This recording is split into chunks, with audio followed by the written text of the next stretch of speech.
a cramped factory somewhere in Nazi-occupied Europe, between 1942 and 1945, over 2,000 bombs left the production line with a fatal flaw that no German inspector ever detected. These weren't accidental defects. They were deliberate acts of sabotage, carefully orchestrated by a single man whose hands had spent decades perfecting the art of precision.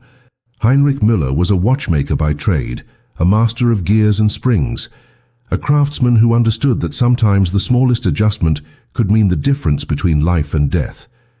But here's what makes this story almost impossible to believe. He wasn't caught, not once, not even suspected. While Nazi officers walked the factory floor, while his fellow workers assembled weapons that would kill Allied soldiers, Heinrich was quietly ensuring that thousands of those weapons would never detonate. The question that should be burning in your mind right now is simple. How did he do it?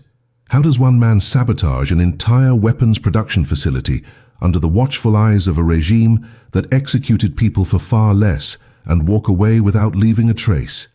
By the end of this video, you're going to understand not just the mechanics of Heinrich's sabotage, but the psychological warfare he waged every single day. You'll discover the specific technique he used that was so subtle, so ingenious, that even today military historians marvel at its elegance. You'll learn about the narrow escapes, the close calls that should have ended his life, and the ultimate price he paid for his silent resistance. This isn't just another World War II story. This is about a man who turned his greatest skill into his most dangerous weapon, and in doing so, saved lives without firing a single shot. The Allies never knew his name. The Germans never suspected his loyalty. But his work spoke louder than any propaganda poster or battlefield victory ever could. Europe in 1942 was a continent under the boot. The Nazi war machine had rolled across Poland, France, the Low Countries, and was pushing deep into the Soviet Union. In occupied territories, factories that once produced watches, bicycles, and household goods were converted overnight into weapons production facilities. The Germans were efficient, brutal, and thorough in their exploitation of conquered lands. Every able-bodied person was put to work feeding the Third Reich's appetite for munitions, vehicles, and armaments. Resistance took many forms. Some fought with guns in the forests, some printed illegal newspapers, and some, like Heinrich, chose a different path entirely. The atmosphere in these converted factories was suffocating. Armed guards patrolled constantly. Production quotas were ruthlessly enforced. Quality inspectors checked every component with Germanic precision. One mistake, one suspicious action, one whispered word of dissent could mean immediate arrest, torture at Gestapo headquarters, or a one-way trip to a concentration camp. This was the world Heinrich inhabited every single day, a world where survival meant keeping your head down and your mouth shut. Heinrich Müller was 53 years old when the occupation began. He had spent 35 years as a master watchmaker in a small shop that his father had opened before the First World War. His hands knew the language of tiny mechanisms, the delicate dance of springs and escapements, the precise tension required to make a timepiece tick for decades without failure. He was a quiet man, never political, never outspoken. He had a wife named Greta and 2 grown daughters who had married and moved to other cities before the war. When the Nazis commandeered his shop and reassigned him to a munitions factory 30 kilometers away, he didn't protest. He simply reported as ordered, carrying with him the only things that mattered: his jeweler's loupe, his precision tools, and a burning, unspoken rage that he would never let show on his face. To his new overseers, he was just another skilled worker, valuable for his steady hands and attention to detail. They had no idea they had just recruited their own saboteur. The factory was a former textile mill, its high ceilings now filled with the smell of machine oil and explosive compounds instead of cotton and dye. Hundreds of workers moved between stations in carefully choreographed shifts. Heinrich was assigned to the detonator assembly line, where timing mechanisms were fitted into artillery shells and aerial bombs. It was precision work that required exactly the kind of skills he possessed. The detonators were simple in concept, but demanding in execution. A spring-loaded firing pin, a clockwork delay mechanism, and a percussion cap that would ignite the main explosive charge. Every component had to meet exact specifications. Too tight and the mechanism would jam. Too loose and it might detonate prematurely, killing the soldiers handling it. The margin for error was measured in fractions of a millimeter. For most workers, this was terrifying responsibility. For Heinrich, it was opportunity. He understood immediately that the same precision required to make these devices work could be used to make them fail, and fail in ways that would never be detected until it was far too late. The genius of Heinrich's plan was its simplicity and its invisibility. He didn't remove components or damage anything in obvious ways. Instead, he made microscopic adjustments to the tension springs in the timing mechanisms, weakening them just enough that they would fail under battlefield conditions but pass every factory inspection. He used his jeweler's tools to create hairline fractures in firing pins that would break on impact instead of striking the percussion cap. He applied the thinnest possible coating of oil to surfaces that needed to remain dry, ensuring that over time, in the heat and vibration of transport and deployment, the mechanisms would seize. Each act of sabotage took only seconds, performed with the same focused concentration he had once used to repair expensive pocket watches. To anyone watching, he was simply a meticulous craftsman doing his job with German efficiency. But Heinrich knew the truth. Every bomb that left his station carried within it the seeds of its own failure, a silent promise that it would never fulfill its deadly purpose. The transformation of Heinrich's life from peaceful craftsman to covert saboteur didn't happen overnight. And it didn't happen because of some dramatic moment of revelation. It was gradual, built from 1,000 small humiliations and horrors that accumulated like dust, until he could no longer breathe without feeling the weight of complicity. In the first weeks at the factory, he told himself he was just surviving, that keeping his head down and doing his assigned work was the smart choice. The only choice for a man his age with a wife depending on his wages. But then came the day in late October of 1942 when a transport truck arrived at the factory gates, and Heinrich watched from a high window as 30 workers were loaded into it like cargo. Someone whispered that they were Jews being sent east, though everyone knew what east really meant. One of them was a young man named David Rosenberg, who had worked 2 stations down from Heinrich, a violin maker before the war, another craftsman of precision and patience. Heinrich had shared his lunch bread with David twice. Now David was gone, and Heinrich understood with perfect clarity that neutrality was a luxury he could no longer afford. The incident that truly ignited Heinrich's resistance came 3 weeks later, and it involved his own supervisor, Klaus Bergmann. Bergmann was a German civilian, not SS, but he wore his Nazi party pin with the pride of a true believer. He was a large man with a red face and hands like hammers, promoted to his position not because of technical knowledge, but because of political reliability. One afternoon, Bergmann noticed that a young Polish woman named Katarzyna had assembled only 73 detonators instead of her quota of 80. She was 17 years old, thin as a rail, and her hands shook from hunger. Bergmann didn't ask for explanations. He simply walked her off the factory floor, and when she returned 30 minutes later, her face was bruised and she couldn't make eye contact with anyone. The message was clear. Production quotas were sacred, and human beings were replaceable parts in the machine. Heinrich went home that night and didn't sleep. He sat at his kitchen table, his watchmaker's tools spread before him, and made a decision that would define the rest of his life. If he was going to be forced to build weapons for the Reich, then he would build them in such a way that they would fail. He would become a ghost in the machine, invisible but deadly to the Nazi war effort. The risks Heinrich faced were almost incomprehensible to anyone who didn't live under occupation. The Gestapo had informants everywhere, often people you trusted, sometimes even family members who had been threatened or bought. Workers in munitions factories were subject to random searches, both of their persons and their workstations. Security protocols required that any defective component be reported immediately, traced back to its source and investigated.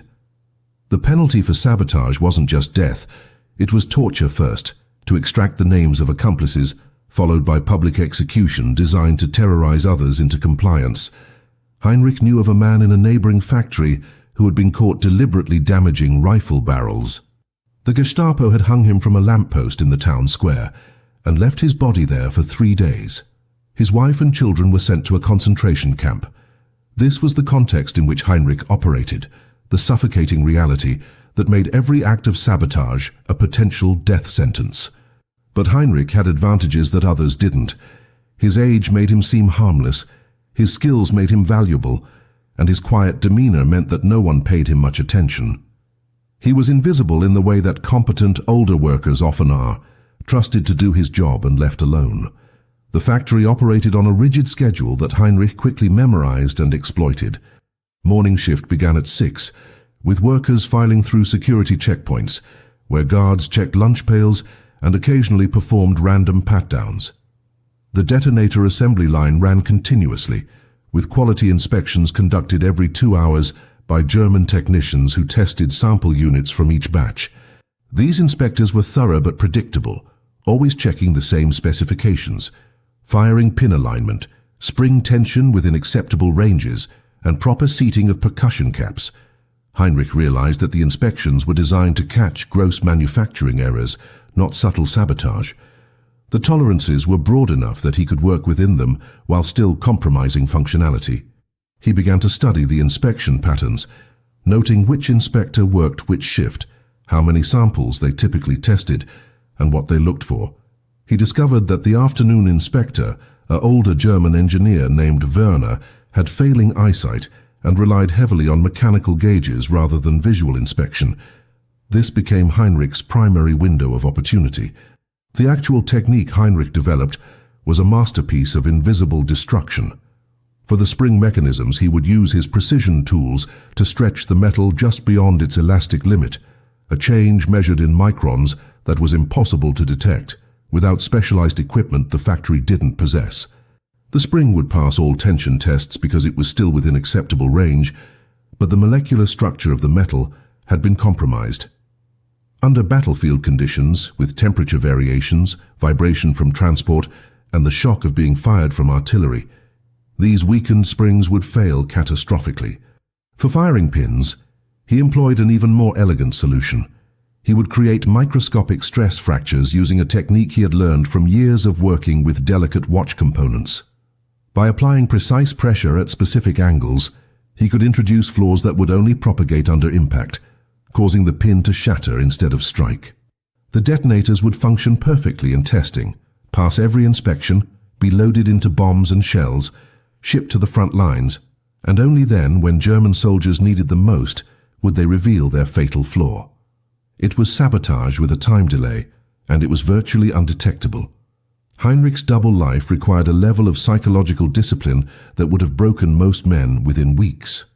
Every morning he would kiss Greta goodbye, walk the 3 kilometers to the factory gates, and transform himself into a different person entirely.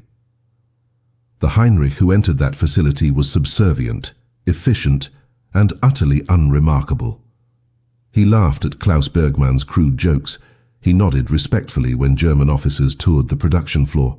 He maintained friendships with other workers without ever revealing his true activities because trust was a luxury that could get everyone killed. The mental compartmentalization was exhausting. At his workstation, his hands moved with practiced efficiency, assembling detonators at exactly the rate expected of him, never too fast to draw attention, never too slow to invite scrutiny. But inside each proper assembly, hidden within components that looked perfect to every inspection, was his secret rebellion. The contradiction ate at him. He was simultaneously the model worker and the factory's greatest threat, and the only way to survive was to never let the mask slip, not even for a second. The physical toll was equally brutal. Heinrich suffered from constant tension headaches that no amount of sleep could cure. His hands, which had once been steady enough to repair the most delicate pocket watches, now trembled when he was alone. He developed an ulcer from the stress, a burning pain in his gut that he treated with nothing more than bread soaked in milk, because seeing a doctor would mean questions he couldn't answer. Greta noticed the changes in him, but attributed them to the general misery of occupation life. She didn't know that her husband was committing acts of sabotage that, if discovered, would result in both their deaths. Heinrich had made the deliberate choice never to tell her, not because he didn't trust her, but because he loved her too much to make her complicit.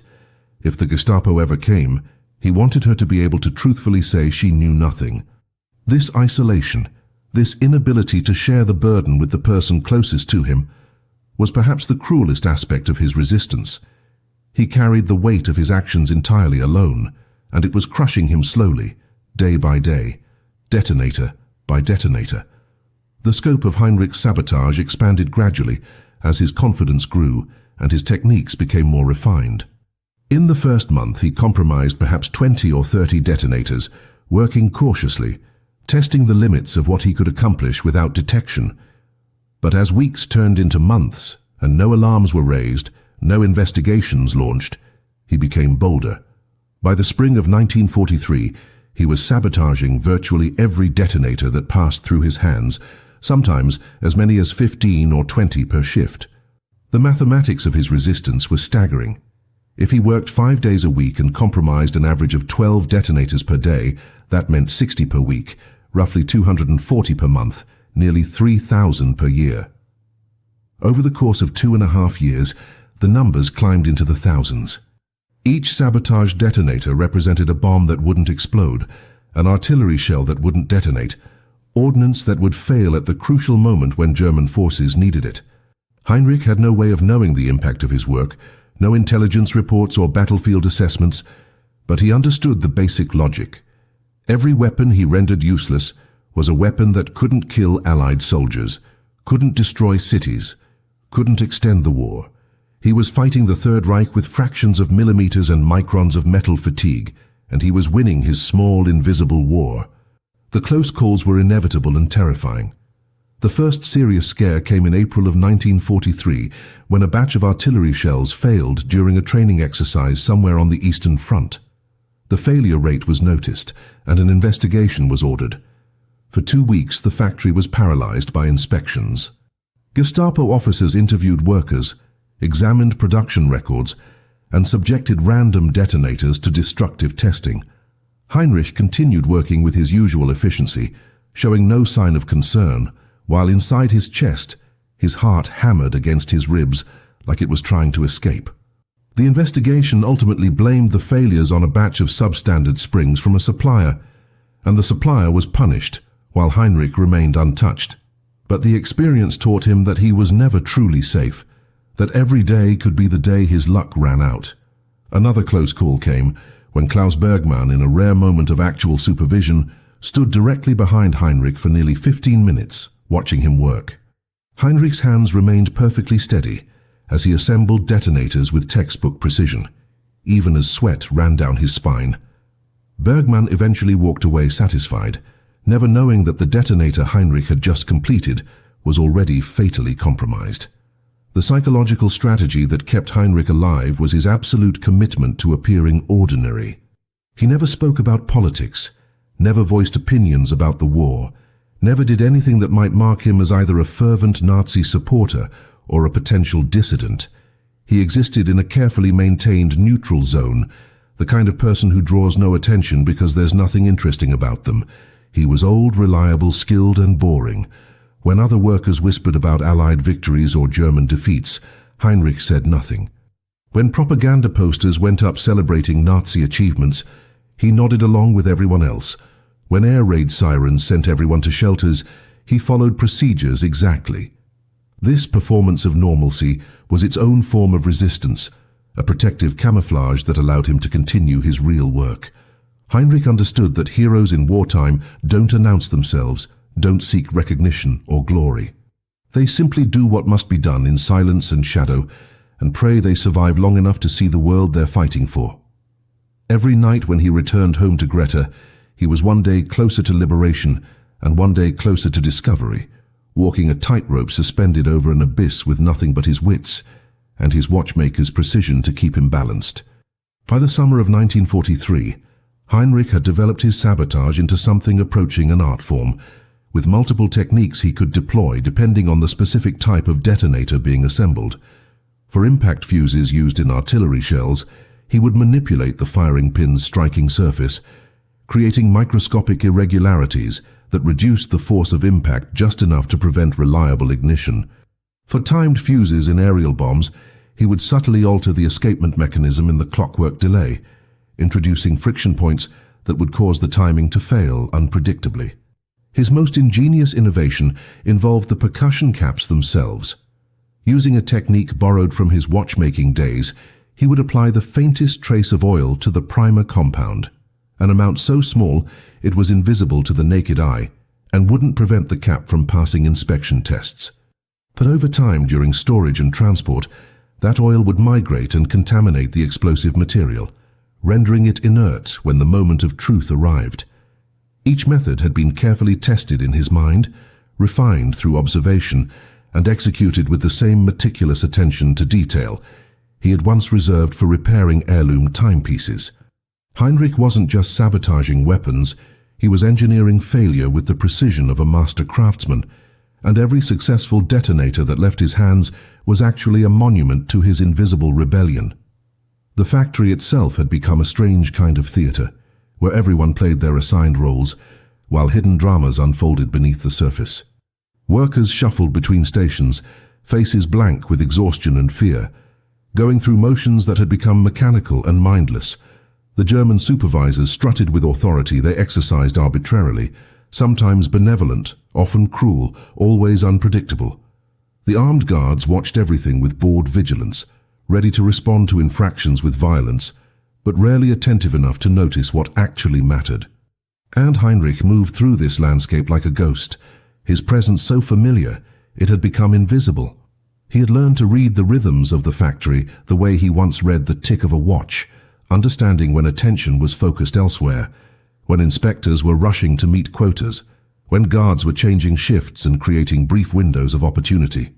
He knew which workers could be trusted to look the other way if they noticed something irregular, not because they were part of his resistance, but because they had their own survival to worry about, and asking questions was dangerous. The factory had taught everyone that ignorance was safer than knowledge, and Heinrich exploited that collective willful blindness ruthlessly. The toll on Heinrich's conscience was perhaps the most unexpected burden of his secret war.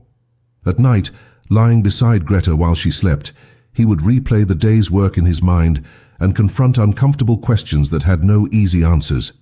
How many German soldiers would die because of bombs that failed to explode? Not all of them were Nazis. Many were conscripts, boys barely old enough to shave, forced into service just as the factory workers were forced to build weapons. When a detonator he had sabotaged failed in battle, would it save Allied lives or simply prolong a firefight, leading to more casualties on both sides? He wrestled with the mathematics of morality, trying to calculate whether the lives saved by weapons that didn't work out weighed the potential complications his sabotage might cause. But ultimately, Heinrich always arrived at the same conclusion. The Nazi war machine was an engine of genocide and conquest, and anything that weakened it, even fractionally, was justified. The Wehrmacht wasn't defending Germany. It was prosecuting a war of annihilation across Europe, and every bomb that failed to detonate was one less tool in that machinery of death. He couldn't save everyone, couldn't stop the war single-handedly, but he could do this one thing, and so he continued, carrying the weight of those moral calculations like stones in his pockets. The autumn of 1943 brought a development that both terrified and validated Heinrich's work. Rumors began circulating about equipment failures on the Eastern Front. These weren't official announcements, of course, but whispers passed between workers, fragments of conversations overheard when German officers thought no one was listening, artillery shells that didn't explode, bombs dropped from Luftwaffe planes that failed to detonate, munitions that malfunctioned at critical moments during Soviet counteroffensives. The rumors were vague enough that Heinrich couldn't know for certain whether his sabotage was responsible, but the timing aligned perfectly with when detonators from his factory would have reached the front lines. He felt a strange mixture of pride and terror. Pride because it meant his work was having real impact, that he wasn't just engaging in symbolic resistance, but actually degrading the Nazi war effort. Terror because increased equipment failures meant increased scrutiny, more investigations, a higher chance of discovery. The Gestapo would be asking questions, examining records, looking for patterns. Heinrich knew he needed to be more careful than ever, to vary his techniques. To ensure that failures appeared random rather than systematic, he couldn't afford to leave a signature that some sharp-eyed investigator might recognize. The winter of that year tested Heinrich in ways he hadn't anticipated. Food shortages worsened throughout the occupied territories, and factory rations were cut to near-starvation levels. Workers began collapsing at their stations from hunger and exhaustion. The cold was brutal and the factory's heating was minimal, conserving fuel for the war effort. Heinrich's hands, which needed to remain steady and precise for his sabotage work, grew stiff and clumsy in the freezing temperatures. He developed chilblains on his fingers that made even simple tasks painful. Yet production quotas remained unchanged, and the pressure to meet them intensified. Klaus Bergmann began conducting more frequent inspections, his frustration at the workforce's declining productivity, manifesting in arbitrary punishments and public humiliations. 3 workers were shot in the courtyard that winter for crimes that ranged from theft of factory materials to suspicion of sabotage, though none of them had actually been saboteurs. Heinrich watched these executions from his station window, his face carefully neutral, his hands continuing their work without pause. Each execution was a reminder that death was always one mistake away, one moment of carelessness, one stroke of bad luck. But it also hardened his resolve. The men who had been killed were innocent, murdered by a regime that valued weapons production over human life. If Heinrich was going to risk everything, if he was potentially going to die for resistance, then he would make every risk count, sabotage every detonator he could reach, and fight this invisible war until liberation came or his luck finally ran out. The spring of 1944 marked a turning point, both in the war and in Heinrich's psychological state. Allied bombing raids were increasing in frequency and intensity, targeting factories, rail lines, and supply routes across occupied Europe. The factory where Heinrich worked had been hit twice, though neither strike caused catastrophic damage. The raids brought a strange comfort to Heinrich. Every bomb that fell on German infrastructure was a reminder that liberation was coming, that his silent resistance was part of a larger struggle that was slowly, inexorably, turning against the Third Reich. But the raids also brought new complications. Damaged facilities meant production delays, which meant increased pressure from Berlin, which meant more supervision, more inspections, more opportunities for discovery. The factory operated under constant tension now, with air raid sirens interrupting shifts multiple times per week. Workers would rush to shelters, production would halt, and when the all-clear sounded, everyone would return to stations and work even harder to make up for lost time. In the chaos and pressure of these disruptions, Heinrich found new opportunities. Rushed inspections were sloppy inspections, and exhausted supervisors cut corners. He increased his sabotage rate, sometimes compromising 20 detonators in a single shift, working with an urgency born from the growing certainty that the war was entering its final phase. The relationship between Heinrich and his fellow workers had evolved into something complex and unspoken. He wasn't the only one engaged in small acts of resistance. Others found their own ways to undermine production. Some worked deliberately slowly, stretching tasks to reduce output. Others feigned incompetence, producing defective components that would be caught and scrapped. A young woman named Anna, who assembled fuse housings, had developed a technique of introducing metal shavings into threading, causing components to seize during assembly at later stages. None of these resistors ever spoke directly about what they were doing. The risk of informants was too great, but they recognized each other through subtle signals, a knowing glance when production numbers came up short, a slight nod when a batch was rejected for quality issues. Heinrich and Anna never exchanged a word about their activities, but they had a silent understanding, a mutual respect between saboteurs who knew the price of their actions. This invisible network of resistance gave Heinrich a sense of solidarity he hadn't felt since the occupation began. He wasn't alone in his fight, even if he fought alone. Others were waging the same war from their own stations, with their own methods, all of them bound by the shared knowledge that they were choosing conscience over survival. The mental calculations Heinrich performed became increasingly sophisticated as his experience grew. He began to think strategically about which types of detonators to prioritize for sabotage based on their likely deployment. Detonators destined for anti-tank shells received his most aggressive treatment because those weapons were being used against Soviet armor on the Eastern Front, and Heinrich had heard enough whispers to know that the Red Army was pushing the Wehrmacht back, mile by bloody mile. Detonators for aerial bombs received subtler sabotage because those might be used against civilian targets, and Heinrich wanted them to fail absolutely, not partially. He developed a mental taxonomy of destruction, categorizing his work by strategic value. Artillery shells bound for defensive positions received less attention than those marked for offensive operations.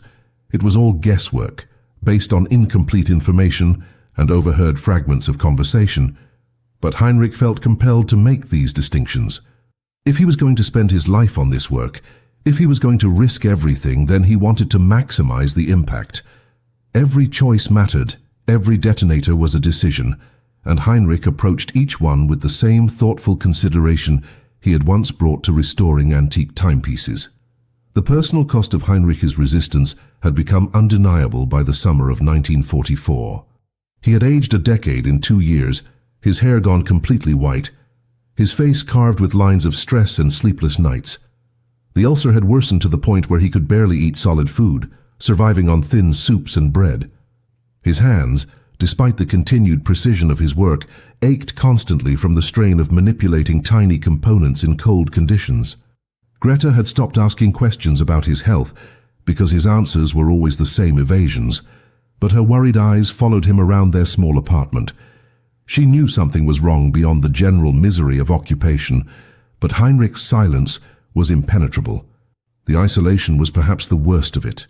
Carrying this enormous secret, performing this dangerous work, and having no one to share the burden with, no one to acknowledge what he was doing or why it mattered. Heinrich sometimes wondered if he would survive to see liberation, and if he did, whether he would ever be able to tell anyone what he had done. Would there be records? Would Allied intelligence ever discover the sabotage detonators and trace them back to their source? Or would his resistance die with him, unknown and unacknowledged, just another forgotten act of defiance in a war filled with millions of them? By August of 1944, the reality of impending defeat was becoming impossible for even the most fervent Nazis to deny. The Allies had landed in Normandy, the Red Army was advancing relentlessly from the east, and the strategic situation for Germany was catastrophic. In the factory, production quotas became increasingly frantic and unrealistic as the Reich demanded more weapons to stem the tide of losses.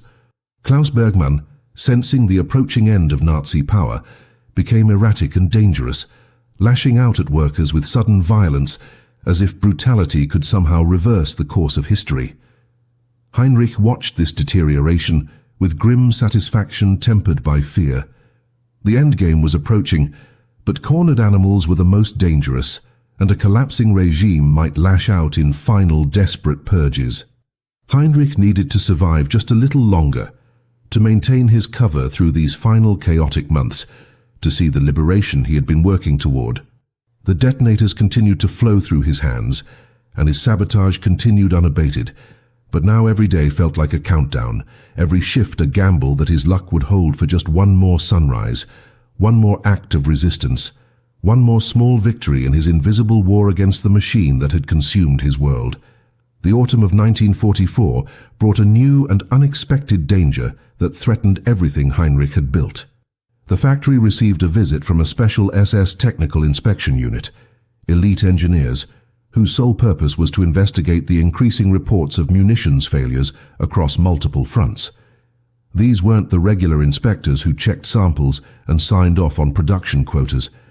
These were specialists with advanced testing equipment, forensic training, and absolute authority to halt production and conduct investigations. They arrived without warning on a cold October morning, 6 men in immaculate SS uniforms, carrying cases of instruments that Heinrich had never seen before. The factory floor fell silent as they set up their testing station in the center of the production area, a deliberate placement designed to intimidate and observe. Heinrich felt his stomach drop as he watched them unpack precision measuring devices, microscopes with magnification far beyond what the factory normally used, and chemical testing kits. For the first time since beginning his sabotage, he faced the real possibility that his techniques might be detected, that the invisible flaws he had so carefully engineered might suddenly become visible under this level of scrutiny. He continued working, maintaining his usual steady pace, but every nerve in his body screamed danger. The inspection lasted 5 days, and they were the longest days of Heinrich's life. The SS engineers pulled random samples from every stage of production, including finished detonators from the quality-approved stockpile ready for shipment. They subjected these components to destructive testing, disassembling them completely, examining every part under high-powered microscopes, measuring spring tensions with calibrated instruments, and analyzing metal composition with chemical tests. Heinrich watched from his station as they worked, his hands continuing to assemble detonators with practiced efficiency while his mind raced through scenarios. Had he left any detectable pattern? Were his microscopic alterations visible under their advanced equipment? Would they notice the subtle oil contamination on percussion caps? The lead inspector was a thin man with wire-rimmed glasses named Sturmbannführer Fischer, and he approached his work with the same methodical precision that Heinrich brought to his sabotage. Fischer interviewed workers randomly, asking technical questions about procedures, checking their knowledge against actual practice. When he reached Heinrich's station, he stood silently for several minutes, watching the older man's hands move through the assembly process. Heinrich's pulse hammered in his ears, but his hands remained steady, his face showing nothing but mild curiosity about the inspection. Fischer asked 3 questions about spring tension specifications, proper firing pin alignment, and quality control procedures. Heinrich answered each one perfectly, reciting the official standards with the boring accuracy of a competent technician who had repeated these tasks thousands of times. Fischer made a note in his ledger and moved on. On the 3rd day of the inspection, disaster nearly struck. Fischer's team discovered abnormalities in a batch of detonators that had been assembled 2 weeks earlier, during a period when Heinrich had been particularly aggressive in his sabotage. The spring tensions in 6 units from that batch measured at the very bottom edge of acceptable tolerances, suspicious enough to warrant further investigation. Fischer ordered the entire batch quarantined and demanded production records showing who had worked on those units during that shift. Heinrich's name was on the list, along with 3 other assemblers who had been stationed on the detonator line that day. The 4 workers were called into a small office for individual interviews, while Gestapo officers stood by, their presence a silent threat. Heinrich was interviewed third, after 2 terrified younger men who had emerged pale and shaking.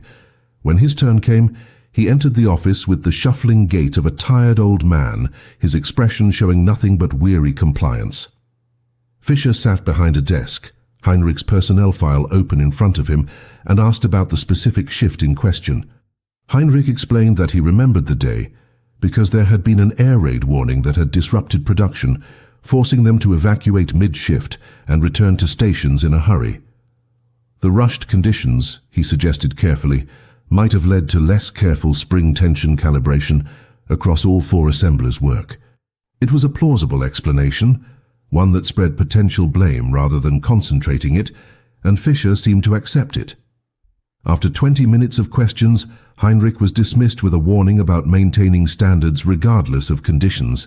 The inspection concluded on the 5th day with a report that Heinrich never saw but heard about through the usual channels of factory gossip. Fischer's team had found quality control issues that they attributed to inadequate supervision, rushed production schedules, and insufficient training of workers. Klaus Bergmann was reprimanded. 3 workers were transferred to different facilities, and new inspection protocols were implemented. But no sabotage was detected, no conspiracy uncovered, no arrests made. The SS engineers packed their equipment and departed, leaving behind tighter procedures that would make Heinrich's work more difficult, but not impossible. He had survived the most dangerous 5 days of his secret war, but the experience had shaken him deeply. That night, he sat at his kitchen table long after Greta had gone to bed, his watchmaker's tools spread before him, his hands finally allowing themselves to tremble. He had come within inches of discovery, of torture, of execution. The smart thing would be to stop, to cease his sabotage, and simply survive until liberation came. But Heinrich knew he wouldn't stop, couldn't stop. The SS inspection had proven that his techniques worked, that even expert analysis with advanced equipment couldn't definitively detect his sabotage. If anything, that validation made him more determined to continue. The final months of 1944 brought both hope and horror. Allied advances were undeniable now. Even German radio couldn't completely obscure the reality of retreating forces and lost territory. In the factory, production became increasingly chaotic as supply lines fractured and raw materials grew scarce. There were days when certain components simply didn't arrive, halting production entirely. The other days brought frantic demands to work double shifts to make up for shortfalls. The guards became more nervous and trigger-happy, shooting 2 workers in November for infractions that months earlier would have earned only beatings. Klaus Bergmann disappeared for a week and returned drunk, ranting about betrayal and weakness, his authority crumbling along with the Reich he served. Heinrich navigated this deteriorating situation with the same careful neutrality he had maintained throughout, but internally he felt the approaching end like a physical sensation. Liberation was coming, possibly within months, and he needed to survive just a little longer. His sabotage continued without pause, perhaps more important now than ever, as desperate German forces tried to mount last-ditch defenses with increasingly unreliable equipment. Every detonator that failed was one less obstacle to Allied advance, one less threat to the soldiers fighting to free Europe. Heinrich was no longer just resisting, he was actively contributing to victory, and that knowledge sustained him through the cold, hungry, terrifying final winter of the war. The winter of 1944 into 45 was the coldest anyone could remember, and it brought suffering that transcended the already miserable conditions of occupation. The factory's heating system failed completely in January, and there was no fuel to repair it. Workers assembled detonators with fingers so numb they could barely feel the components they handled, their breath visible in clouds, ice forming on metal surfaces overnight.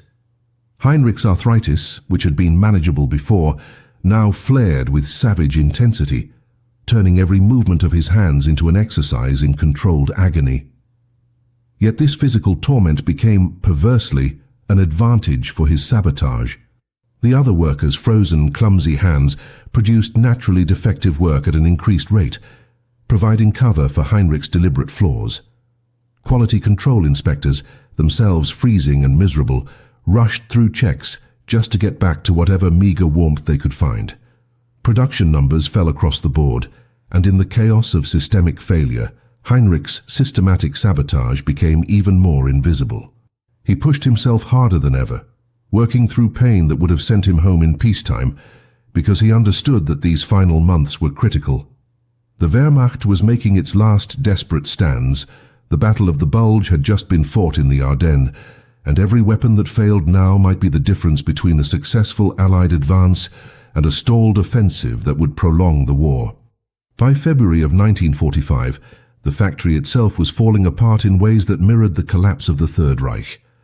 Allied bombing had intensified to the point where raids came almost daily, sometimes multiple times per day. The production floor was pockmarked with hastily repaired damage from near misses and shrapnel. Entire sections of the building had been cordoned off as structurally unsound. Supply deliveries became sporadic and unreliable. Sometimes raw materials would arrive, other times nothing. The workforce had been decimated by conscription, disease, starvation, and the occasional execution, dropping from over 400 workers at the occupation's peak to barely 200 struggling souls. Klaus Bergmann had essentially given up any pretense of leadership, spending most of his time in his office drinking schnapps and raging at phantom enemies. The guards, sensing the approaching end, were more interested in securing their own escapes than in forcing discipline. In this environment of comprehensive breakdown, Heinrich operated with a freedom he had never experienced before. No one was watching closely anymore. No one cared about production quotas when the front lines were collapsing.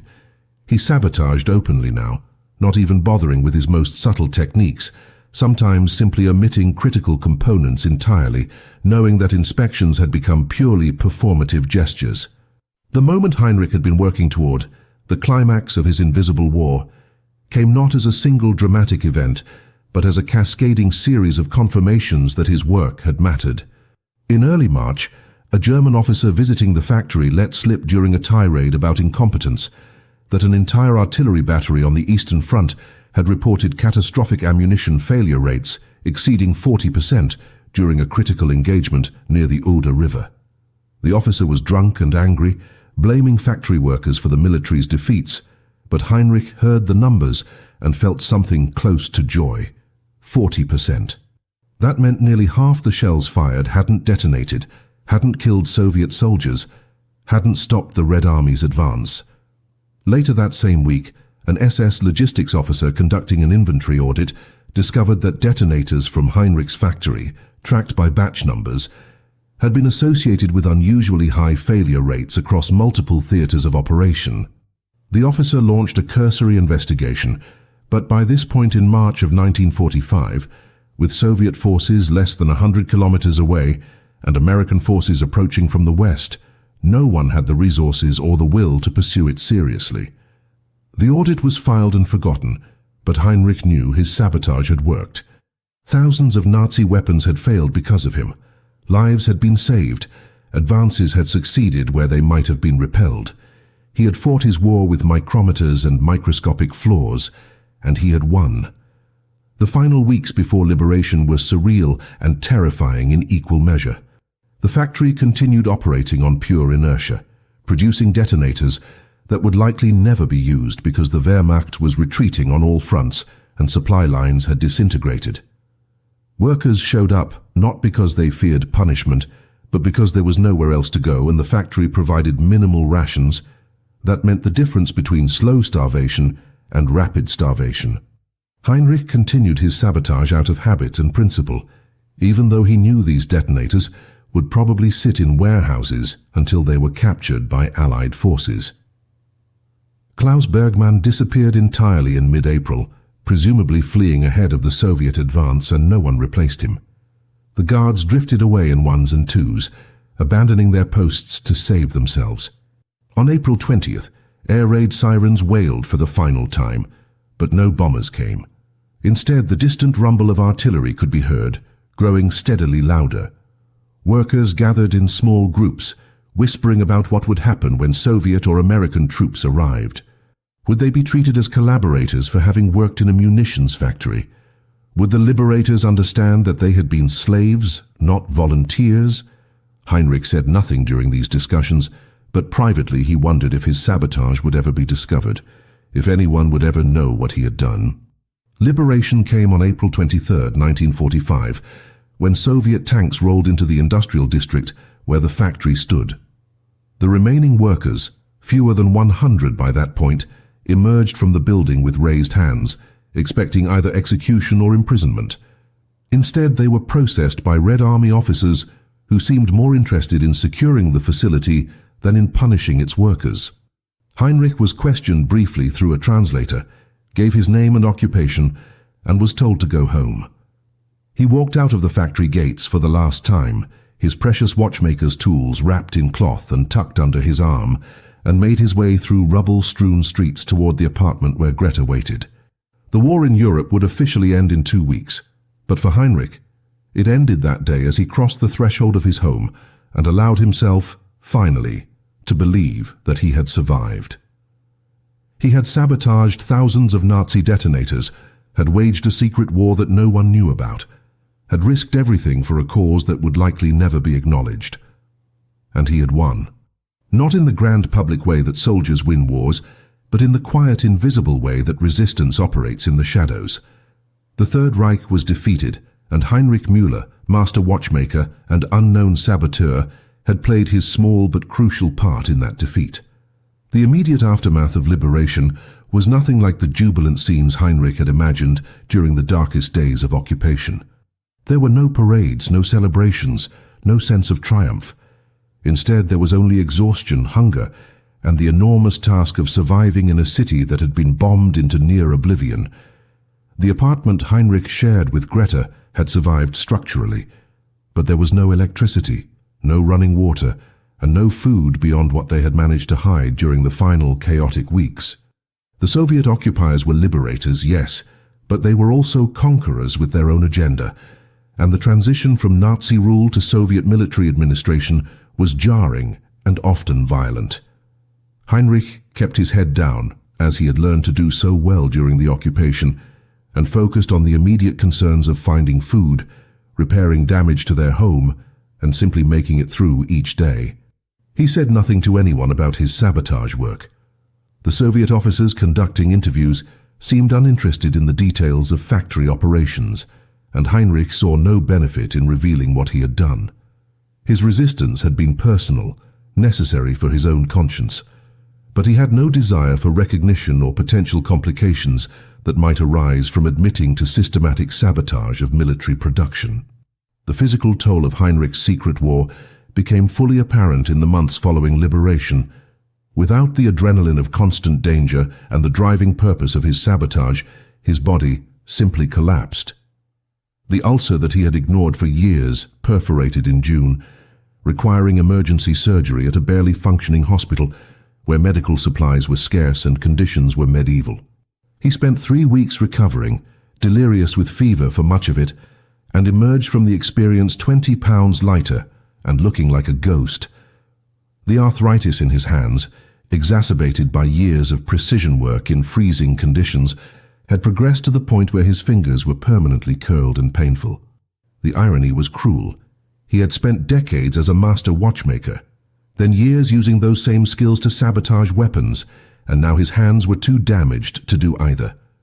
Greta nursed him through the recovery with whatever food and medicine she could scavenge, never asking the questions that Heinrich could see in her eyes.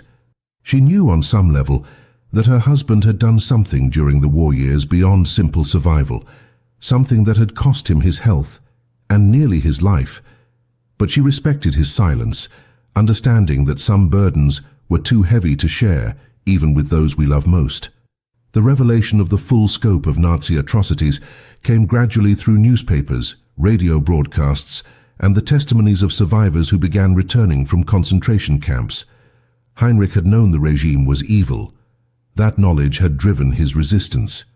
But the systematic industrial scale of the Holocaust exceeded anything he had imagined in his darkest moments. The numbers were incomprehensible. 6 million Jews murdered, millions more Poles, Soviets, Roma, political prisoners, disabled people, homosexuals, all fed into a machine of death that had operated in parallel with the war effort Heinrich had sabotaged. He thought of David Rosenberg, the violin maker who had disappeared from the factory in October of 1942, loaded onto a truck bound east. David had almost certainly died in a camp, his craftsman's hands that had created beauty destroyed by a regime that valued only domination and extermination. Heinrich wrestled with a question that would haunt him for the rest of his life. Had his sabotage mattered at all in the face of such overwhelming evil? He had disabled thousands of bombs and shells, possibly saved hundreds or thousands of lives, but millions had died anyway.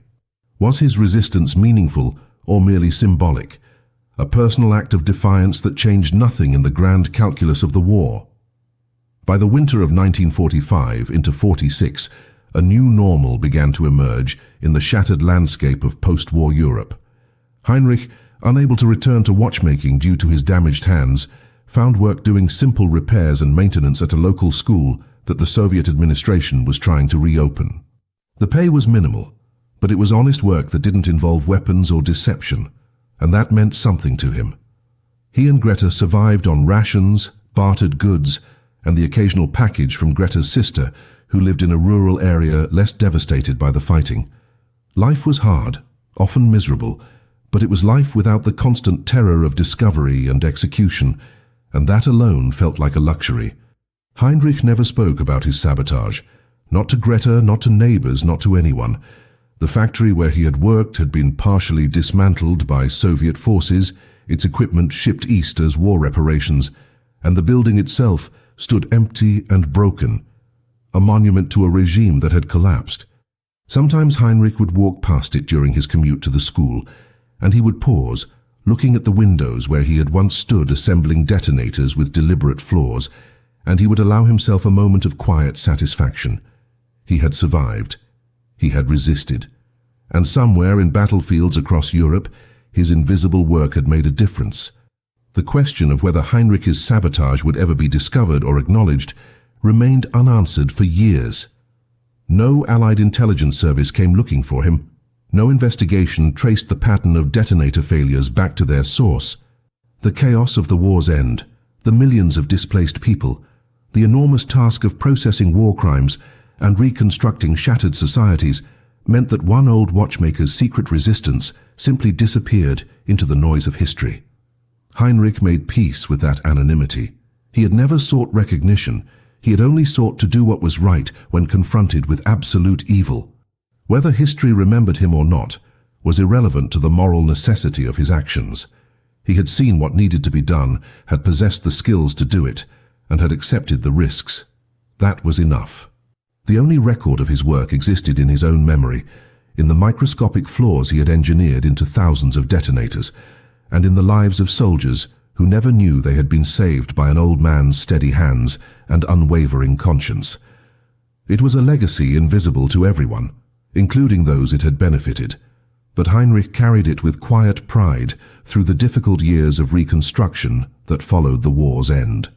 The truth about Heinrich's sabotage emerged in the most unexpected way, almost a decade after the war's end. In 1954, a team of American military historians conducting research for an official study on Wehrmacht equipment failures during the final years of the war uncovered a pattern in captured German records.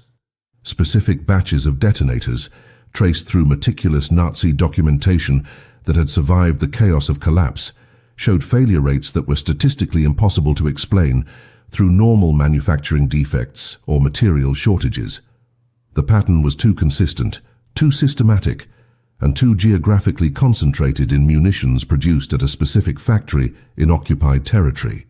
The historians, intrigued by what appeared to be evidence of sustained sabotage, began cross-referencing production records with personnel files that Soviet authorities had turned over as part of post-war cooperation agreements.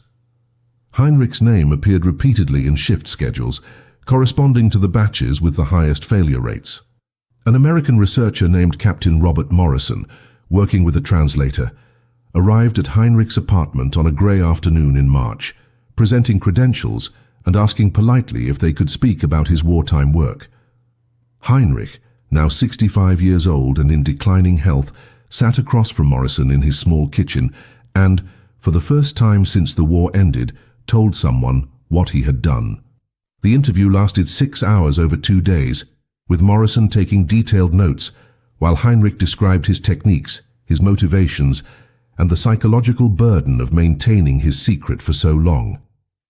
Morrison listened with growing amazement as this elderly man with crippled hands explained the sophisticated methods he had developed to sabotage detonators in ways that would only reveal themselves under battlefield conditions.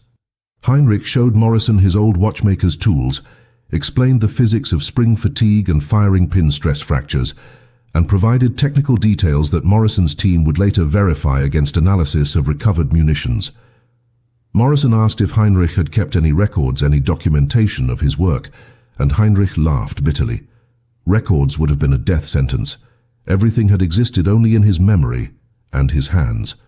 When Morrison asked why Heinrich had never come forward after the war, the answer was simple. Who would have believed him? He was just an old factory worker, one of millions, with no proof of his claims beyond his own testimony. Morrison assured him that the evidence in the German records provided that proof, that Heinrich's sabotage could be verified and documented. For the first time in nearly a decade, Heinrich allowed himself to believe that his resistance had not only mattered, but might actually be remembered. The American military's investigation concluded that Heinrich Müller had been responsible for sabotaging between 2,000 and 2,500 detonators over approximately 30 months, making him one of the most successful individual saboteurs of the Second World War. Morrison's report estimated that Heinrich's work had resulted in the failure of munitions used in at least a dozen major engagements on both the eastern and western fronts, potentially saving hundreds of Allied lives and contributing to the degradation of German combat effectiveness during critical periods of the war's final phase. The report recommended that Heinrich be recognized for his contributions, and in 1955 in a small ceremony at the American Embassy, he was presented with a civilian citation for extraordinary service in support of Allied victory. Greta attended, finally learning the full story of what her husband had endured and accomplished during those terrible years. She wept as the citation was read, not from joy but from the sudden overwhelming understanding of how close she had come to losing him, how many times he had risked execution, and how completely he had borne that burden alone to protect her. Heinrich accepted the recognition with quiet dignity, but told Morrison afterward that the citation wasn't why he had done it. He had sabotaged those detonators because it was the only way he could live with himself, the only way to resist evil with the tools and skills he possessed. The recognition brought unexpected complications along with vindication. Some former factory workers, learning of Heinrich's sabotage through newspaper accounts of the American citation, reacted with anger. They argued that his actions had put everyone at risk, that if he had been caught, collective punishment might have resulted in executions beyond just his own. Others saw him as a hero who had done what they had been too afraid to attempt. The controversy was minor and brief, but it highlighted the moral complexities of resistance under totalitarian occupation. Heinrich understood their anger. He had wrestled with those same questions himself during the war. Was individual resistance justified if it potentially endangered others? He believed it was, but he also acknowledged that others might reasonably disagree. The debate died down within months, but it reinforced Heinrich's original instinct to remain silent. Recognition was complicated and sometimes painful. The work itself had been its own justification and reward. He had needed no external validation to know he had done the right thing, and the citation, while appreciated, changed nothing about his fundamental understanding of his wartime actions.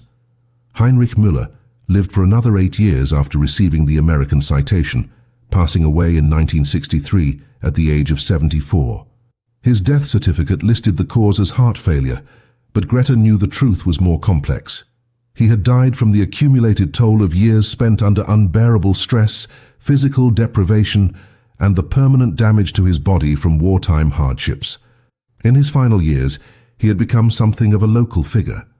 Occasionally invited to speak at schools about the war and resistance, though he always downplayed his own role and emphasized the importance of ordinary people making moral choices in extraordinary circumstances. He never expressed regret about his sabotage, but he also never glorified it. War, he would tell students, was a failure of humanity, and resistance was simply what conscience demanded when confronted with evil.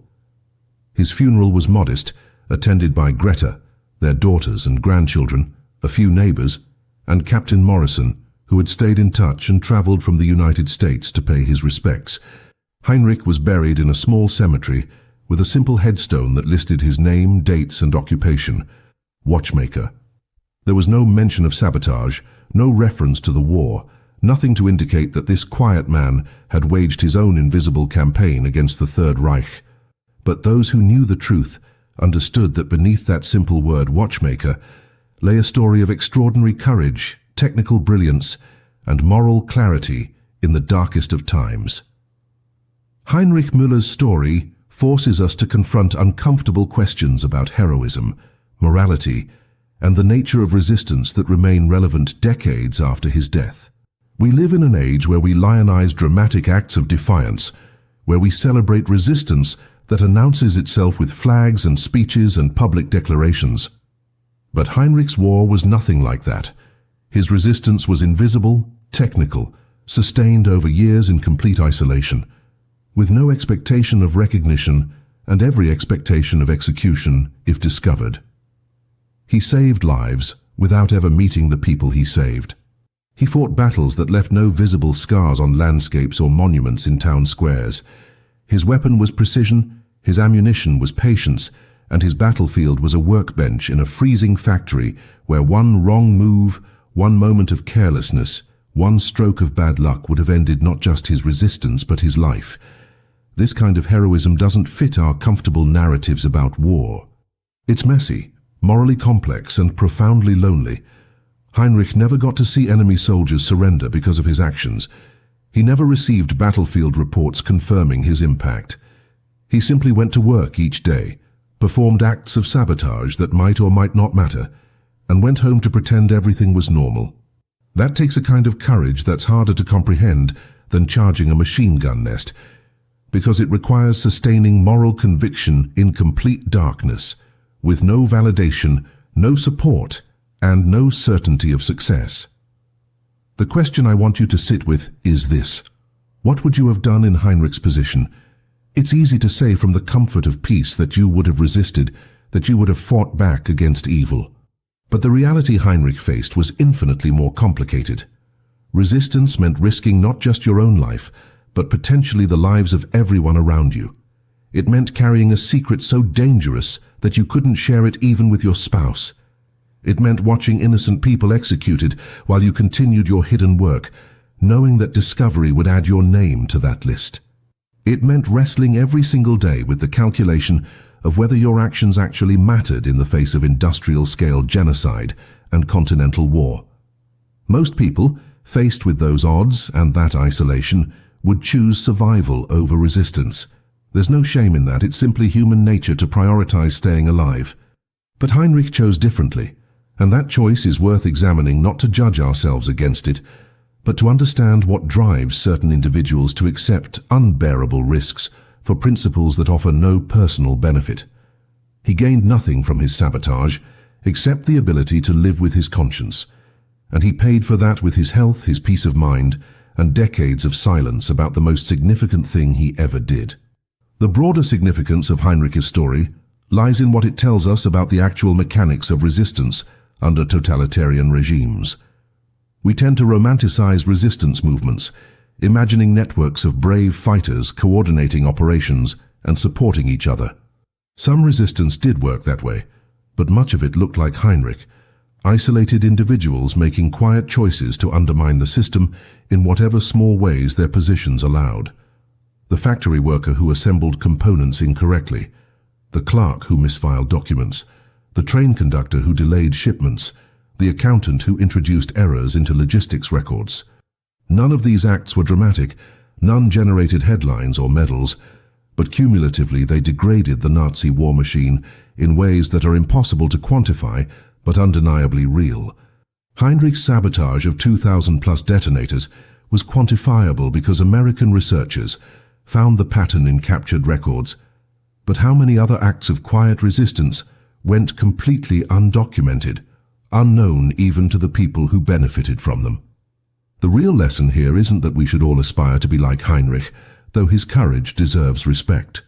The lesson is that resistance to evil doesn't require you to be a soldier or a spy or someone with access to weapons. It requires only that you identify what you can do within your circumstances, accept the risks, and do it consistently, despite fear and isolation. Heinrich had the skills of a watchmaker and access to detonators, so he sabotaged detonators. Someone else might have different skills and different access, presenting different opportunities for resistance. The common thread is the choice to act rather than collaborate, to resist rather than comply. What haunts me most about Heinrich's story is the silence he endured for nearly a decade after the war. Imagine carrying that secret, that accomplishment, that burden of memory, and having no one to share it with. Imagine the moments when doubt crept in, when he wondered if his sabotage had actually made any difference, if the risks he had taken were justified by results he could never confirm. Heinrich died, knowing his work had been documented and recognized, but he lived most of his post-war life with only his own conscience as testimony to what he had done. How many other Heinrichs existed, saboteurs and resistors whose work was never discovered, who died without anyone knowing what they had risked and accomplished? The historical record is full of gaps where individual acts of courage simply vanished into silence, leaving no trace except perhaps in the microscopic flaws in a bomb that failed to explode, saving lives in ways that could never be traced back to their source. This should disturb us, not because we need every hero to be recognized, but because it reveals how much of history happens in shadows and silence, how many people make extraordinary choices that the world never sees. Heinrich's story survived because American researchers happened to find patterns in German records and happened to track him down while he was still alive. How many similar stories simply evaporated because the evidence was destroyed or the protagonist died before anyone thought to ask. So here's what I want you to take from Heinrich Müller's Invisible War. Heroism isn't always visible, resistance isn't always dramatic, and the most important moral choices are often the ones no one ever knows about, except the person making them. In a world that increasingly feels polarized and unstable, where authoritarianism is rising again in various forms around the globe, Heinrich's story reminds us that ordinary people with ordinary skills can make extraordinary differences when they choose conscience over compliance. You don't need to be a soldier to fight evil. You need only to recognize evil when you see it, identify what tools and access you possess, and then use those resources consistently to undermine rather than support the systems of oppression. Heinrich Müller was a watchmaker who became a saboteur because that was what his circumstances demanded and his skills allowed. What would your skills allow? What would your circumstances demand? These aren't comfortable questions, and I don't expect you to answer them out loud, but I do want you to sit with them, because the distance between Heinrich's world and our own is not as great as we might like to believe, and the choices he faced might be closer to choices we could face than any of us want to admit. His story isn't just history. It's a mirror asking us who we would be when everything is on the line and no one is watching except our own conscience. Remember Heinrich Müller. Remember that resistance can be invisible. Remember that one person, with patience and precision and unwavering moral clarity, can sabotage thousands of instruments of death and walk away unknown. And remember that the most important battles are often fought not on fields with flags and fanfare, but in silence, in shadow, in the small spaces where individual conscience meets collective evil and chooses to fight back, no matter the cost.